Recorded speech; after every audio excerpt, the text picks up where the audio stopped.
thank Next Level Marketing for being our opening sponsor on the podcast. If you have social media that you use for marketing, you need to check out Next Level Marketing and follow them on Facebook. You can also reach them at Gary Bontrager Consulting on our website, www.garybontrager.com. They will do a free audit for you and check out what your social media, how it's performing, what loopholes there are, and how you can tighten it up and be more effective with your marketing. They will help put strategies together to use organic growth to maximize the dollars that you do spend. We appreciate them being an associate sponsor with us on this Mindset Growth podcast and enjoy what they do for us. This is a company that we work with and we endorse, and we don't take that lightly. Heather, we've got a guest coming up that we've not met in person, but I've really enjoyed following. I met this person through TikTok. Yes. And I've learned on social media, even though I didn't grow up with it, that it's it's the new communication tool. The days of going to town or maybe to church and trying to meet friends is kind of past, and now we can meet people all across the country and across the world. So right. What has attracted me is, due to obviously the name of the podcast is Mindset Growth, is clearly how this individual has put himself on a path to change the way he thinks and really put himself on a path to learn a lot of new things and have an open mind and see how that would maybe change and shape his life. So, as well as seems to educate through the TikTok. He is. He's a tremendous teacher. He's a very good educator. So with that, folks, we want to welcome Eddie Swartzentruber. I call him the famous Amish TikToker. And we welcome you, Eddie, to the show. Appreciate you being here. Thank you for having me. I appreciate it. I have looked forward to this. In fact, I put a lot of thought into how I framed the question to ask your wife if you would consider being on so that she couldn't say no. Yeah.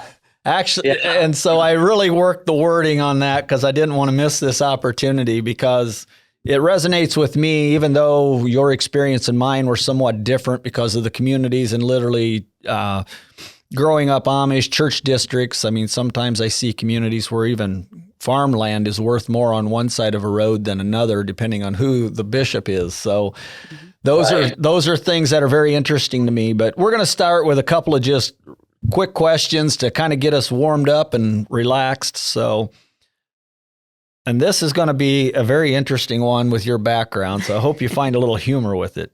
If you could keep only one appliance in your home, what would it be? It would be the washer. No doubt about it. And dryer. They go together. So if I want to combine, so I can have both of them. I see you don't want to let go of your... I don't miss those frozen clothes in the winter.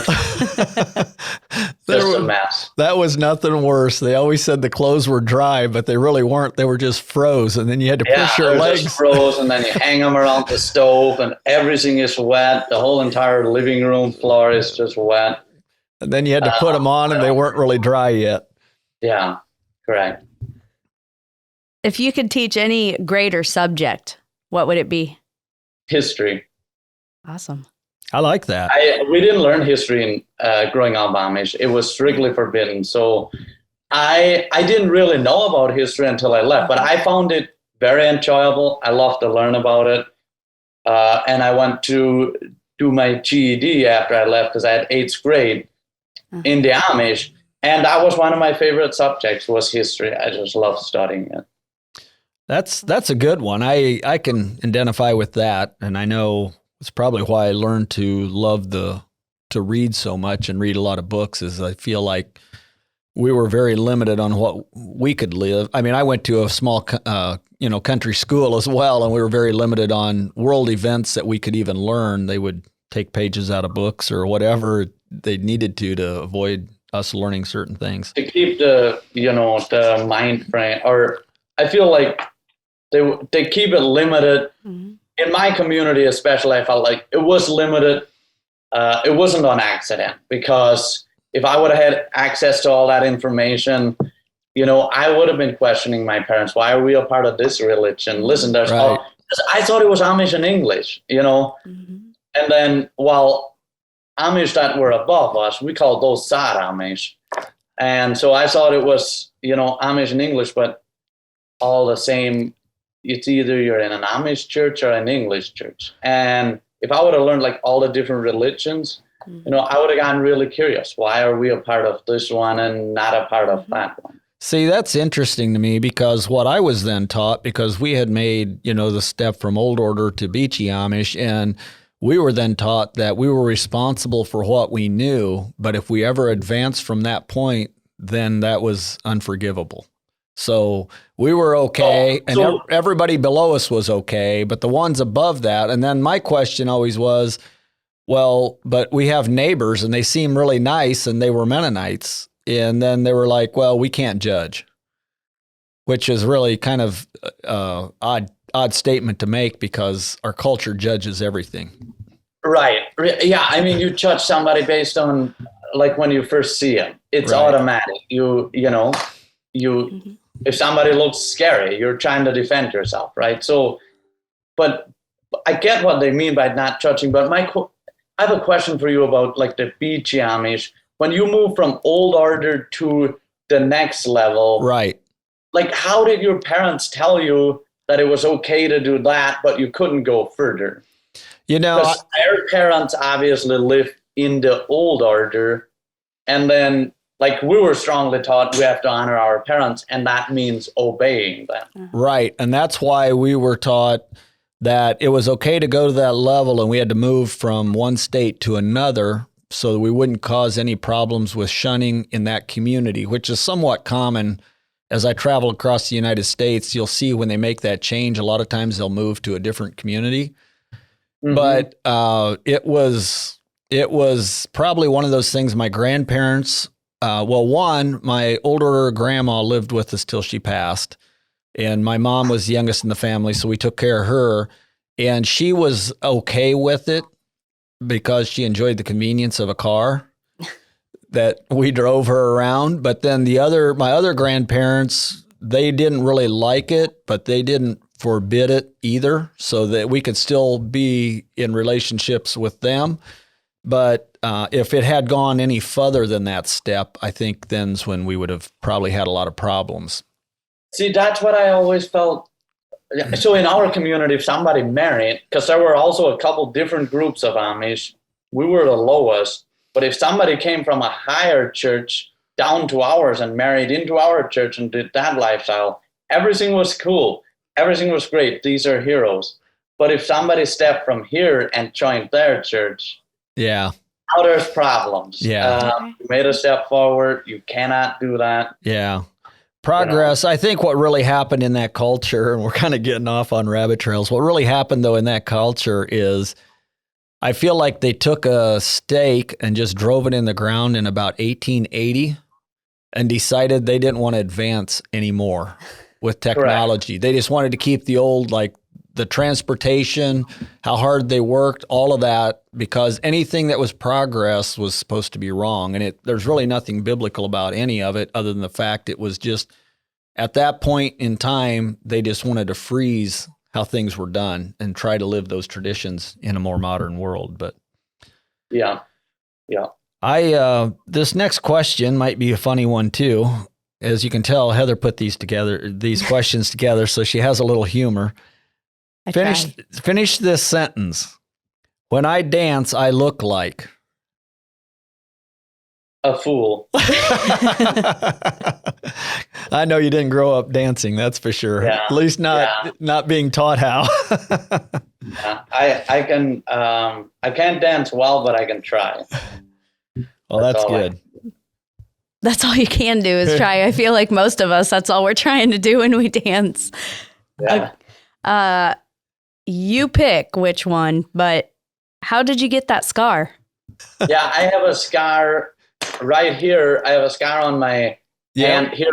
We always cut our wood at school, so we cut the wood like the upper grade boys would cut the wood, and we're out cutting, and I ripped that, and then on my arm, we're practicing jumping down from the hay mow down the hole, and a nail happened to stick out. Oh.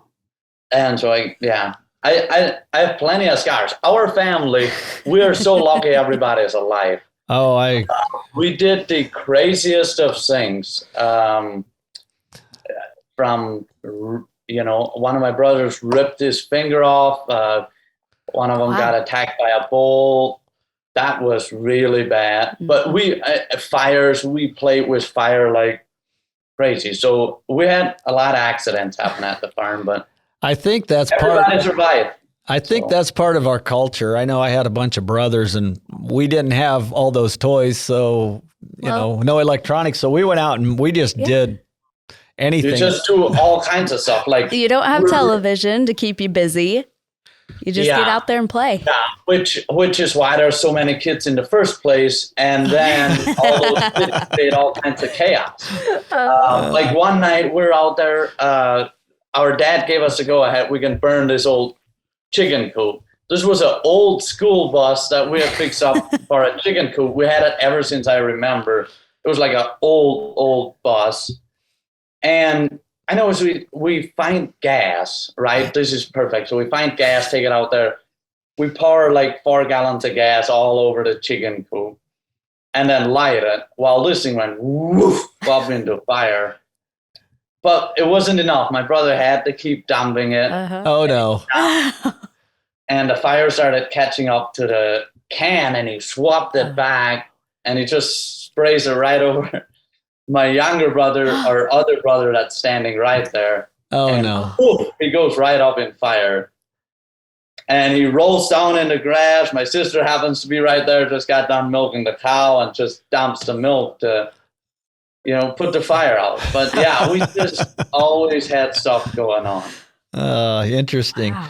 All right, we're going to move on into something other than the fun questions. Tell us a little bit about yourself. I'd like for you to just let the viewers know maybe your background growing up, and then even all the way to the point where you, I guess, well, in our terms, we call it running away, but in maybe English terms, it would be transition to a different lifestyle. If you could just share just kind of a short summary of that.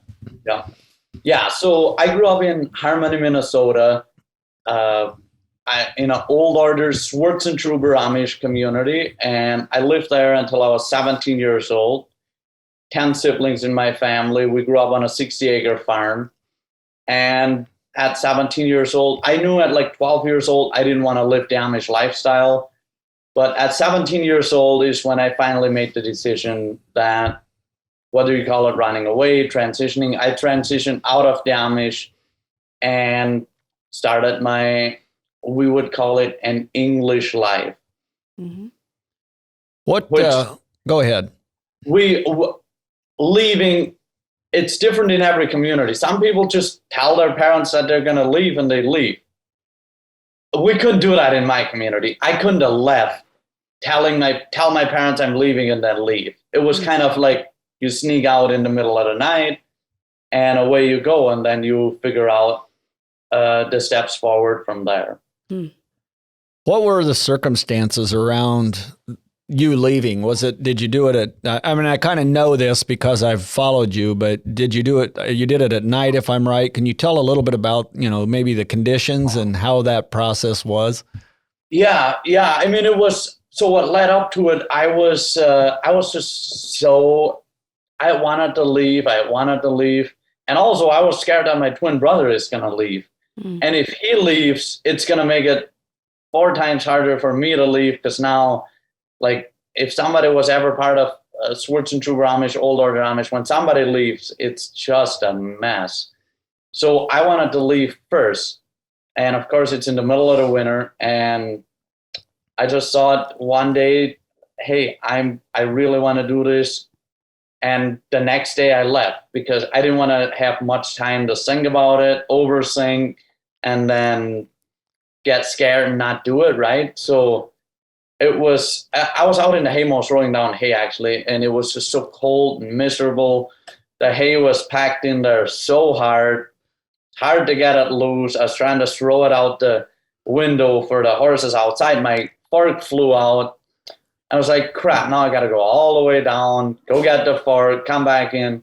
And as it's going down, I missed a step, and I saw it all the way down to the end of The hole got up, saw her back. I thought, you know what? This is just not necessary. There's got to be something other than this way of life. And the next night I left. I snuck out in the middle of the night. I planned it out a little bit as much as I could. Like, I'm going to leave at about this time because everybody's asleep at this time. And I'm going to go out this door because it was cold. I thought about going out a window, but I couldn't close the window as I go out. So I didn't want the whole house to get cold. So I just left my shoes off so I could tiptoe down the stairs because my mom is very sensitive and she could have easily heard it. Tiptoed down the stairs and sneak out the door. And the funny thing is nobody knew, but the dogs were outside the door waiting for me. We had smart German Shepherd dogs. And the whole day before I left, they're just following me around. And they're following me around. They're making this sad sound. They're sounding like, like almost like a crying sound. I was wondering the whole day what this is all about. I don't know why they're doing this. And then at night, they were standing outside the door waiting for me, which was really unusual because they always slept in the barn.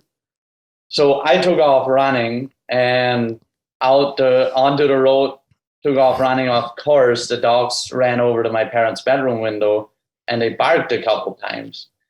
Probably to let them know that, hey, I left. So I kept running. At one point, I like put my hands on my ears because I was afraid they're gonna notice that I left and try to come and persuade me to come back. So I just kept running a couple miles and I had somebody arranged to pick me up.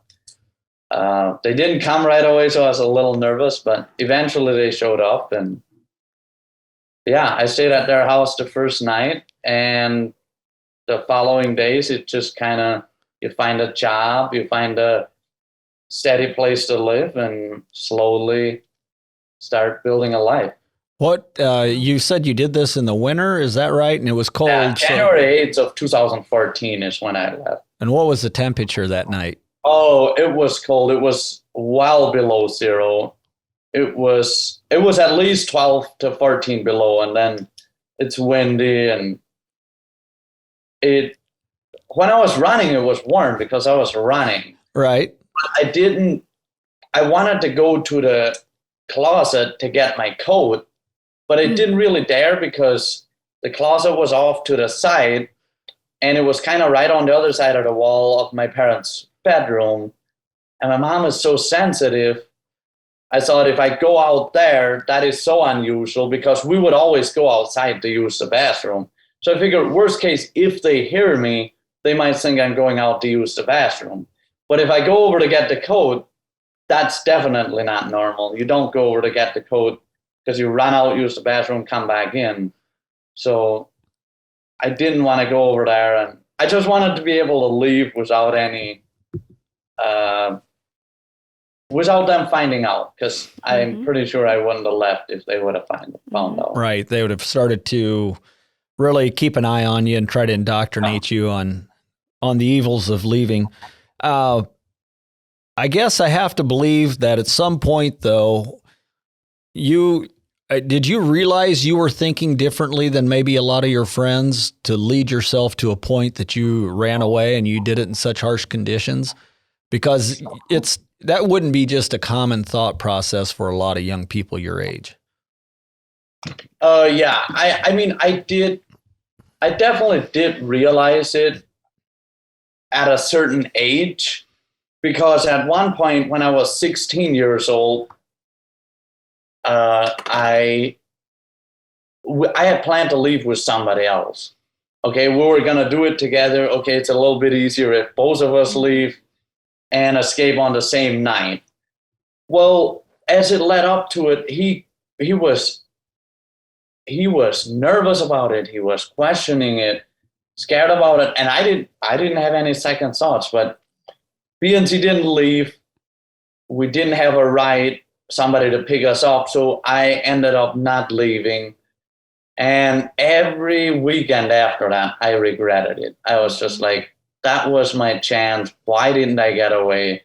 Even if he decided not to. I I think probably my idea of leaving was to leave to live an English life.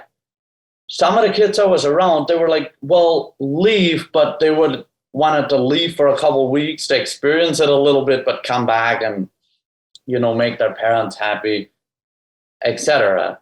So I think I always had the idea that I wanted to leave, but it was a little bit different in that I for sure knew I was going to leave and stay English is what we called it. Now, I didn't leave thinking, well, I don't believe that the Bible in the way the Amish use it, I don't believe that to be true. I didn't know. I thought I was condemned to hell for sure. So when I left, but I was so burned out, I was to the point where I was completely okay with that. Okay, I'm condemned to hell, no problem. I'm just gonna, and I went and partied. I partied hard the first 3-4 years that I had left because I thought, well, if I'm going to hell anyways, I kind of got to experience the partying and everything, which turned out to get me in a lot of trouble, or too much trouble. So I feel like now the community, there's people that leave from my former community that are looking at the Bible and they're saying, wait a minute, I don't think we're commanded to follow all these rules, which I didn't know any of that. I just thought, hey, I don't want to live this life. I don't want to, I'm going to be condemned to hell. I'm okay with that. That was my thought process at that time. So let me ask you this. Since then, have you picked the Bible back up and see it through new eyes? I have. I have picked it back up. I have read it in the entirety, and it still confuses me at times.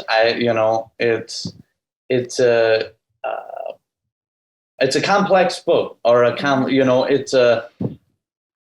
but yes, I have picked it up. I read it, and I see much more.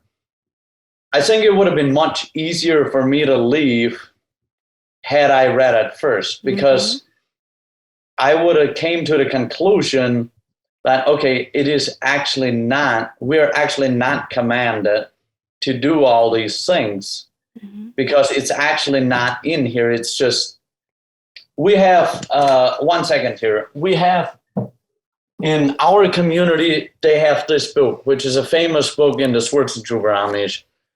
And that book is where most of the things tie to. And that was written years after the Bible. That was written by the Amish. So, but I didn't know that wasn't something out of the Bible when I left. I thought that's something out of the Bible. And so if I had known that, it would have made it much easier for me to leave, because I had a problem. Like, I couldn't go to sleep for years after I left because I didn't like the nighttime. I didn't like the dark. My mom always said the end of the world will come at night in the dark. And now that I had left, I was concerned, when's my end here, and is it coming at night?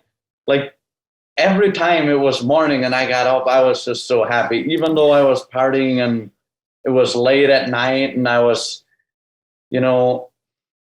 I never had like a hangover. I was just excited to be up and that, we have another day. Well, one thing that happens, and I'm not, there's a lot of varieties and a lot of great people. So I don't want anybody to think that we're attacking the Amish or anything like that. But there's a lot of it. There's a lot of fear that can be built into how things are, how they believe in certain things. And I know I experienced, when you talk about some of these things, I've experienced all those same emotions, about how that will affect me later in life. So that's been, but having said that, I guess, we obviously have good relationships with family members that still live that way, and we want to honor and bless them. But it's correct. So I have and there's many different kinds of Amish, right? So there's Amish that are just will totally talk to me and all those types of things. Now there's people like I'll run into, let's say, a bishop or a preacher from my community. There's people that will. It's the most hilarious thing ever. There's people that, like, we're at Quick Trip. I walk in, and he's staring at me. But as soon as I look at him, he looks away and he pretends like he never seen me. He will not look at me. No, nothing. So there's those Amish as well. But I respect their way of life. I admire their way of life in a lot of ways. I just don't want to be told that I have to live that way of life. Mm-hmm. I always, and I've told my mom this, I would have a lot more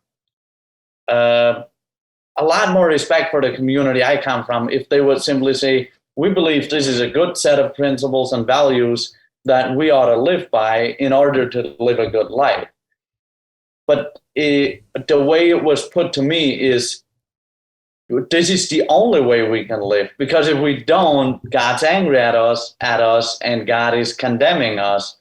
So it was a little bit of, like, I think if they could put apart, decide that we have to live like this, it's just we want to live like this, we think this is an honorable way to live, I would,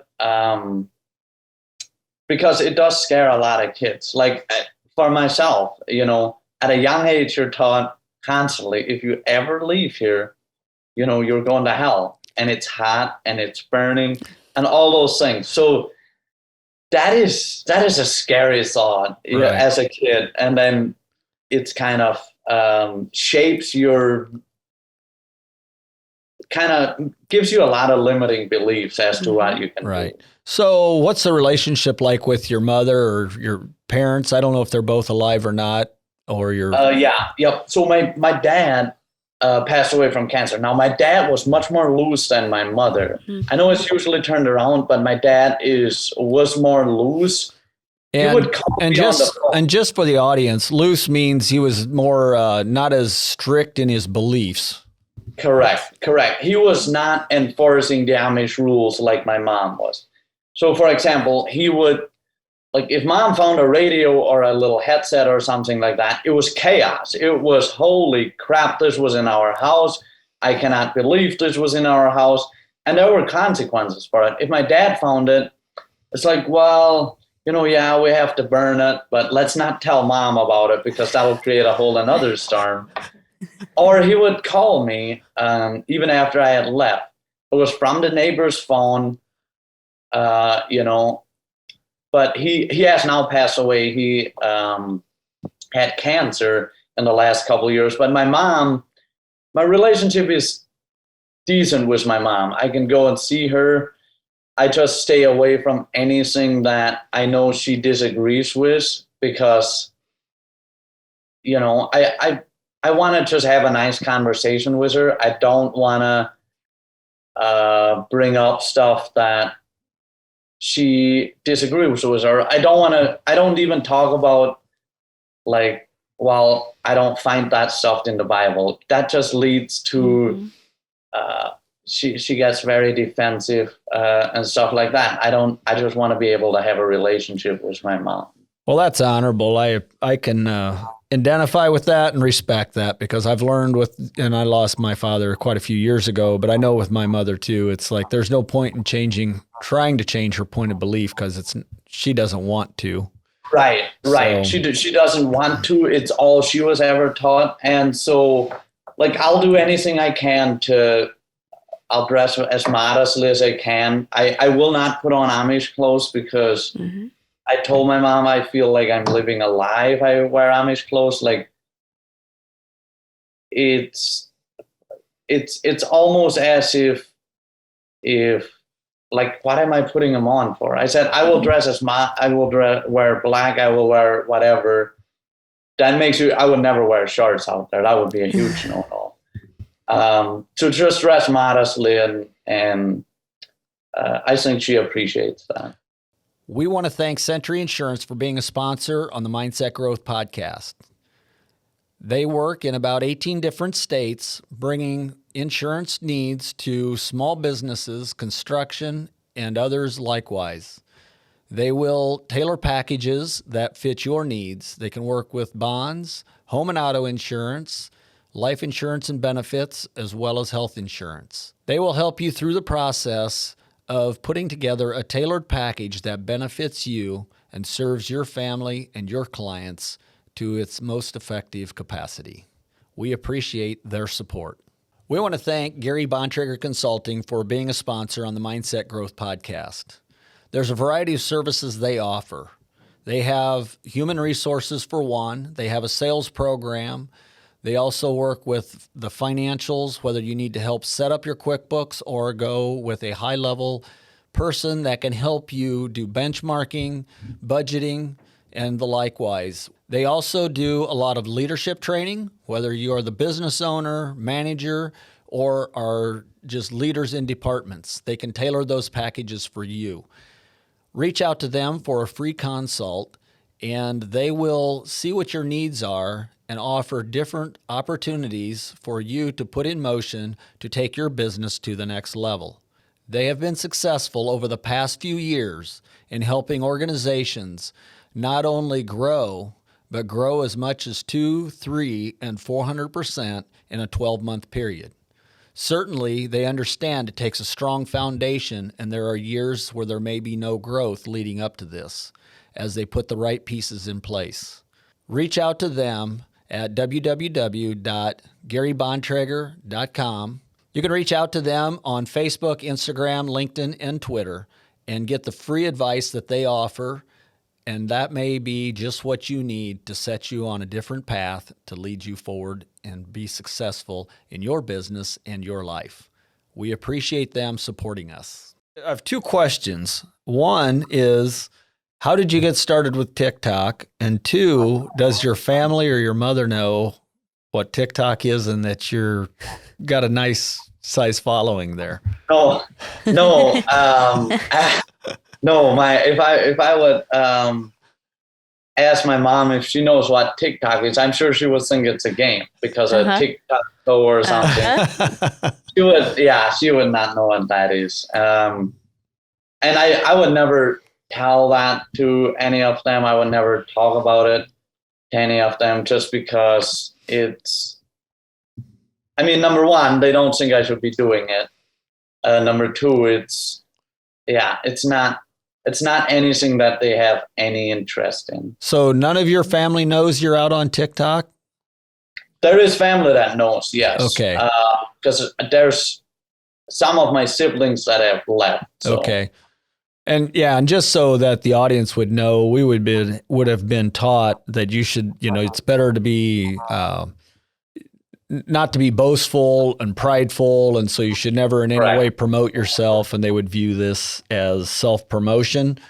They would. It would be like all again, like the imagery. There's an image of you, and that is prideful. You're just breaking a lot of rules. In different ways by doing that. So I'm wondering a little bit. Well, how did you get started on TikTok? Oh yeah. Then? Yeah. I just, a friend helped me download it because I'm not very tech, I know how to do basic stuff. But when it comes to I know kind of how to use a computer better than I know how to use a smartphone. Okay.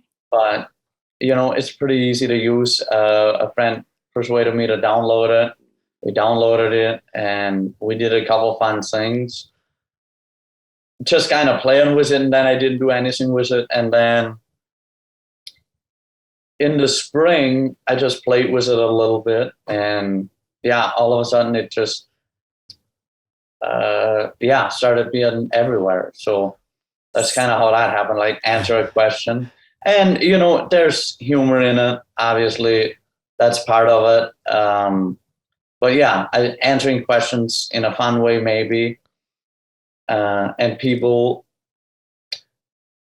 are kind of drawn to it, I think, partially because it is a little bit of a closed-off community. Not many people actually actually know what happens. And then there's all the different communities. Like you said, like there's a time where you get to express, have some freedom or whatever. Well, that wasn't in our community. So there's so many different communities. It's hard to, like, we weren't allowed to go out at 16 and have a driver's license or have a cell phone or any of that stuff.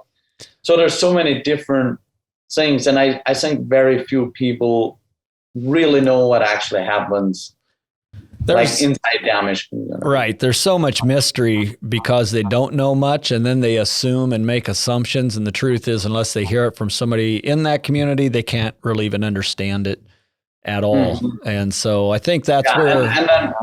And then there's people like, well, what's all the rules? Could I go live Amish? I'm like, you would have to go be Amish for 2 years and constantly be shunned just to learn all the rules. Like in my community, because once you saw you were up to speed, and then what if you wear a white shoe? Or because people are just not, or what if in my community, what if you wear an 8-inch shoe? You can't have an 8-inch shoe. You got to have a 6-inch shoe, but you also can't have a 4-inch shoe. It's got to be in the middle. So there's so many rules then. All right. And for someone like myself, are you talking about the height of the Yes, I knew you'd ask that question because she's an English one. Yeah. But it's the height of the shoe, like a high top. They certainly cannot have a heel past just your standard basic heel. It's not the heel. It's the No. And well, I can't imagine anyone Amish walking around in 8-inch heels. Well, true, but or 6. I'm just saying. Yeah. They're not actually talking about the heel, though. They're talking about the shaft of the action. And the interesting thing that I know you have addressed this, and I love your questions that you get, and you addressed this recently, I seen, is how much difference there is from one community to the next. And it is very interesting even how they can be forgiving to people in their same, culture or old order, from one community to a next too, even though they believe very differently. And sometimes, they're separated by simply a road, and it can be different belief systems. So, right. It's super interesting because there's a community like 20 miles from us where they were more advanced. They had like fronts on their buggies where the wind couldn't just blow in, and they had the triangle on the back of the buggy. So it's like, wow, I wish we could have that. Right. Now, everybody loved them in our community and thought they're doing a good thing. They're leading a really good life, blah, blah, blah. But if somebody would have moved from our community to theirs, they would be shunned because now they made a step up. But they're fine there because they were born there. Right. So the whole, like in my communities, wherever you're born, so I'd say like, well, Mom, so is every other English person going to hell too? Well, no, because they were born there, and that's why they have to stay there, or that they can stay there. Now, they could come and live Amish and still go to heaven, but we can't go live English and still go to heaven. Wow. And yeah, it's just, there's a lot of variety. There's even old order where there's rubber tires on their machinery. Some of them even drive tractors on the road for transportation. So there's a lot of things that vary from a community to community for those that are listening. I want to change direction just a little bit. You, I believe, got married in the last few years, and I guess, can you talk just a little bit about that? Because I don't think your wife grew up in the culture that you grew up in, and just what an adjustment, or how was that for her to adapt and understand? Because I don't know if people understand this completely unless they grew up this way, but when you grow up in an environment like that, we clearly just think differently than a lot of other people do. I mean, it's just the way we even just process our thoughts, because it's kind of like, have you ever heard the you can put fleas in a jar, put a lid on it, and then after a day, you can take the lid off and they'll never fly out because they don't want to smack their little flea brains against that lid again. Right. And that's kind of how we're at. You grow up in this small bubble, and I think it's somewhat different. I know there's people that grew up, let's say English, and they grew up in maybe the big city. They can't even understand how the country is, or, it was a farm kid. They can't understand how city life is. So it's not that it's just particular to us. It's just the Amish culture in general is much more private. But I guess just to give some of that reference to folks listening, but I'm curious how that was, I'd like to hear how you guys met and then how that adjustment was and if it was hard or not. Yeah, so we met through mutual friends at a cookout thing. And we got married on February 25th last year. A winter wedding in Minnesota, which I love because where I come from, you can only have winter weddings. So I wanted a winter wedding. But yeah, I mean, it's been great, but it's definitely a big adjustment. It is learning how to, because we're like, she grew up in the city. She grew up going to school. So the same way that I have, you're talking about the lit, the same way my mind is framed to sing a certain way and to like, in some sense, I don't think outside of that. That same way her mind is framed in that, like, for example, talking about, in the future, having kids, et cetera, et cetera. Like where I come from, my mom had 10 children, 2 sets of twins, all natural. Like that is just how they do it, right? They don't go to the doctor. But for her mind to wrap around that is super difficult.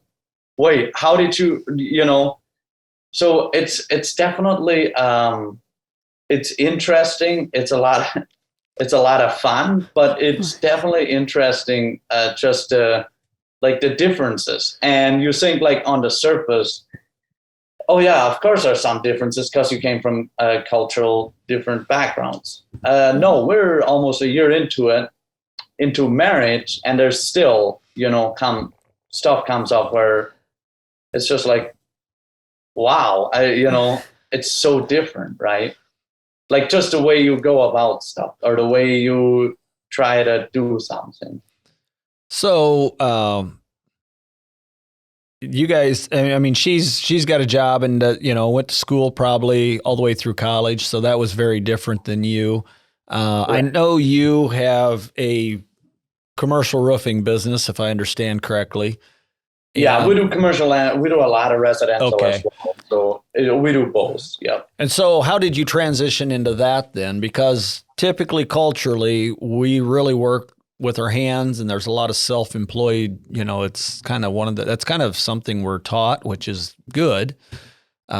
We usually have a lot of skills. Well, I mean, it's good and bad. So yes, it's very good. But to a certain point, you have to kind of learn to move on from that. Otherwise, again, you're in that box where it's, you're banging your head against the lid because there's a limit if you are only working with your hands.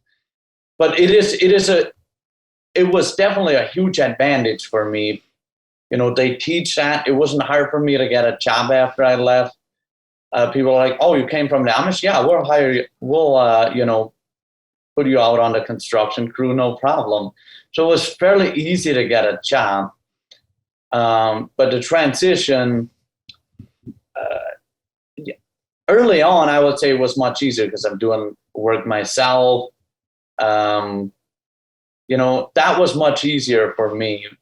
Doing a lot of the work myself. I'm, out there talking to people. But then, to do more work, you got to kind of figure other things out too. You got to figure out accounting. You got to figure out hiring and all these different things, which was difficult. But like the transition, I knew didn't want to be an employee all my life. I didn't want to do that. I wanted to do my own thing. Whether that was just employing myself, which honestly at the beginning, I thought that was all that it's going to be. Okay, I can work for myself. I can do my own stuff. But then, the industry we're in, there's a big demand and there's a lot of work to be done. So it has just kind of growing from that, I guess. Okay. We, by default, through a lot of crazy things happening, I guess, in my life, I ended up becoming an insurance agent and owning insurance agencies. And through that, I got into business consulting. And clearly, I work a lot with the Amish and Mennonite communities in about, I think, 18 different states now. And that's how we got into the consulting, though, was simply for some of the same things that you're talking about, because people would come in and go, okay, I now need insurance. I don't know what to do. I need accounting. I need and I started making those connections. And through all that is simply why I developed Gary Bontrager Consulting. And it's just because since I've been early 20s, even some part-time as a teenager, been self-employed and had to figure that stuff out. So there's a lot of aspects like that. I guess I will go back and I share this on other podcasts. And if I speak, I talk about this some. But, there was a decision that I made one day that every day I was going to learn something new, because I was even the dumb kid in the school I went to. We went to a small, the private church school, but I knew my father always told me, he said, if you can do the math and you can read, you can learn. And as long as you can learn, you can be successful in life.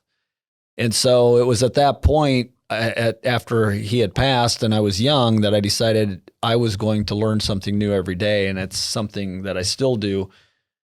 I guess I tell you that story just to ask you, how did that time hit you that you knew that I'm out on my own now and I have so much to learn? And how did you intentionally decide you were going to learn to try to improve, maybe your quality of life? It was it's sort of a long road, because like I said, I kind of almost dabbled into it, and I was always somewhat self-employed. Not right away when I left, but after a couple of years, I was 1099. So that means I have to account for my taxes. So I learned a lot about that.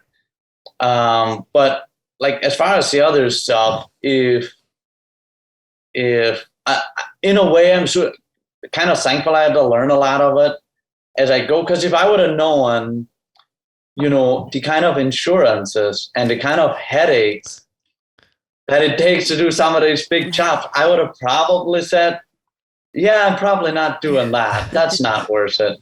But once you're in it, it's like, okay, now I got to carry it all the way. So that I think if I would have known a lot of that up front, I probably wouldn't have come as far as I have. But it was, I never had something big happen to where we just had a work claim a couple of weeks ago, which I was super thankful I had it. But luckily, early on, I wasn't aware of all these insurances, so didn't have it.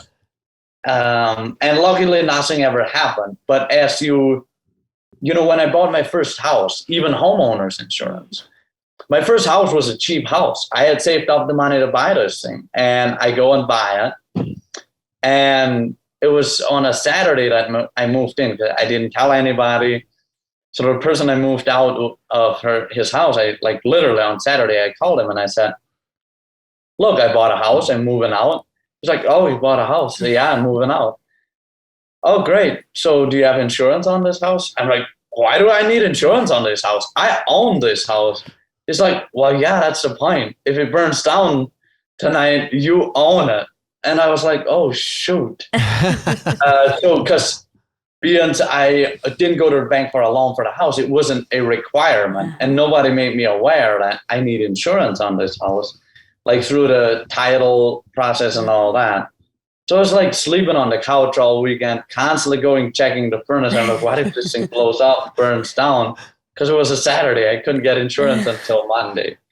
So sometimes I'm amazed that I haven't gotten in trouble for even business. Some of the stuff I wasn't aware that I need until literally the state comes to me and says, hey, wait a minute, you need this and this. I'm like, okay, I didn't know. and then usually can work something out. Or, I paid a couple of fines where sometimes they want to back or audit it, so, but I feel like, hey, I pretty much know everything, but I know tomorrow's going to be something different and something else is going to come up. So let me ask you one question. This is just kind of fun, but, and I've been accused of this a lot, and I know they change where we live across the country and even across the world, and that is our accents. But your accent is probably a little more unique to the community you grew up in than it is to the area that you live in, because Minnesotans have a Minnesotan accent. Yeah. And yours is a little bit different yet than that. So is that something your wife had to get used to? Yeah, my wife had to get used to it. And then other people as well, like they always ask, like, where are you from? Like people in Minnesota.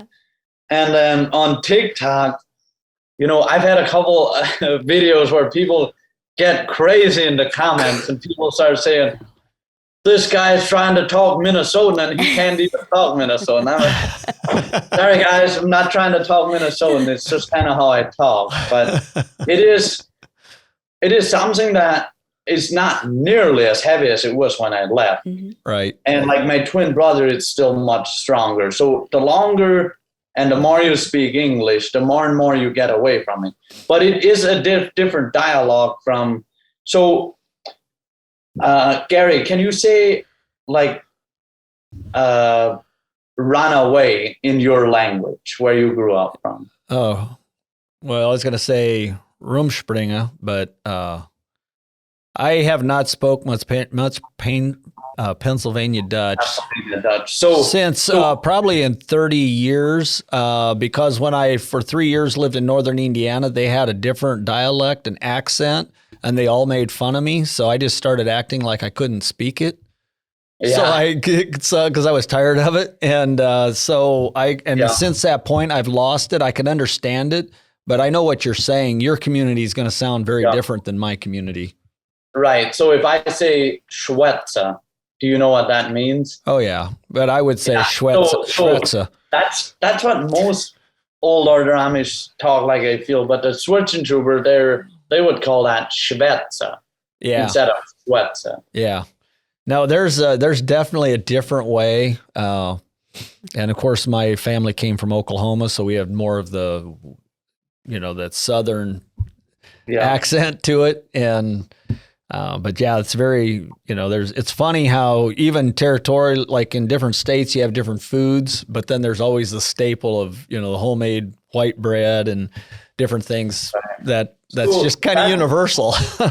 Right. There is stuff that's universal, but that's crazy that like you came from Oklahoma. I was never aware that Amish live in Oklahoma. Yeah. No, I was just down there 2 weeks ago for a cousin's funeral, and they're old order and they drive tractors all over the place. The women drive tractors. It was amazing to me. But then you go to other communities, they ride bikes. Where I grew up, they're not allowed to ride bikes, so it's just a lot of, and then some of them can have scooters. They just can't have pedals. They can stand on it with one leg and push it. But so there's just a lot of variety in that, and that's okay. I guess there's a question that I have before we wrap up. I kind of ask how you got started, but as you share your story, and I, also started this podcast out saying that you're a great teacher, and you really are. I think you have a fun way with humor to share and educate the entire world about a culture that probably a lot of people have a lot of questions and there's a mystery around it. But what is it that you hope to accomplish by sharing your story this way? One thing, I love to educate and entertain people. That is all it is. I like to try and make learning fun in a way. I like to learn in a fun way. I like to learn in a way where it's enjoyable and I'm not falling asleep. So I just want to educate and entertain people. And, TikTok is a weird phenomenon. It is. Yes, it is. It's up, it's down. I don't know how those algorithms work, but one day it's way up, the other day it's way down. It's just it's pretty wild how it works. It's all over the place. If you were going to talk about, clearly, the thing, I guess the reason we have you on is we like to visit with people who have overcome obstacles or maybe made big moves in their mindset changes. In the next, say, 5 years, or if you're looking forward and you look into business and life in general, do you have goals set that you want to accomplish in business? Do you see the TikTok and the public personality that you're creating take off to where maybe that'll grow into speaking engagements and things like that? I mean, do you have goals for that, or is it just kind of you take it a day at a time? Yeah. So I have like business goals. Yeah, I have a lot of business goals, and then as far as the social media, I just take it a day at a time, because one day it's up, one day it's down. I don't want to be like, people get emotionally tied to it, where if it doesn't do well, then they're sad or whatever. I don't want that to be my primary focus. Is where I like to go out, get jobs. I like to sign new deals with new people, acquire new customers, and try to create long-term, because there's so much work in the commercial space. There's maintenance, contracts, there's all that type of stuff.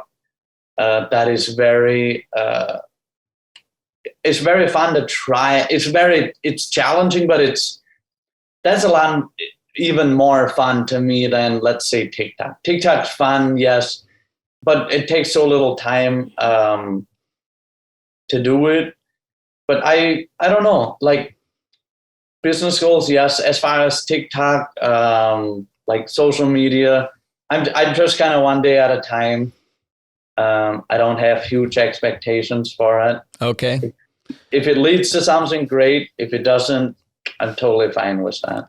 Well, it's interesting to me that you just started doing it really this spring, because I think when I spoke to you about a month ago, maybe, you hadn't done a podcast, and I seen recently you did another, or did your first one, I guess. This is probably your second. Yeah. I did a podcast a couple of weeks ago. People out of the cities I really like. They were awesome. And then I've done a couple, I've done like news stories. Right. Stuff like that. And then I do have, I guess, in February, something I'm going to be doing. I don't think I can say something here, but, there's some opportunity like that. And again, it's just, I'm thankful to have it. And I take it day by day. Awesome. So where can people find you if they're listening to this and they want to follow your story and learn more about your past? Where can they find you on social media? They can Eddie Swartzentruber on TikTok, Eddie Swartzentruber on Facebook, and my Instagram handle is actually classic 90s guy, believe it or not. I'm a 90s kid, so. Awesome. Well, I appreciate you joining us. Really enjoyed this visit. It's been, to me, it's important to share stories like this, because people can learn from them. If there's anything that I see in everything you do, you're always gracious and humble and respectful to your parents and to the way of life you spent your first 17 years in. So I appreciate that. And for you listeners, for you that enjoyed this, please hit the subscribe button on whatever platform you're watching us. You can find us out on Facebook, Instagram, Twitter, probably about every other platform there is out there. And if you have questions or have guests that you would like to see on this show, please put them in those comments. We will follow up with you and continue to take your advice to try to improve this show. With that, we want to thank Eddie Swartzentruber for joining us on this podcast, and appreciate your time. Have a great day.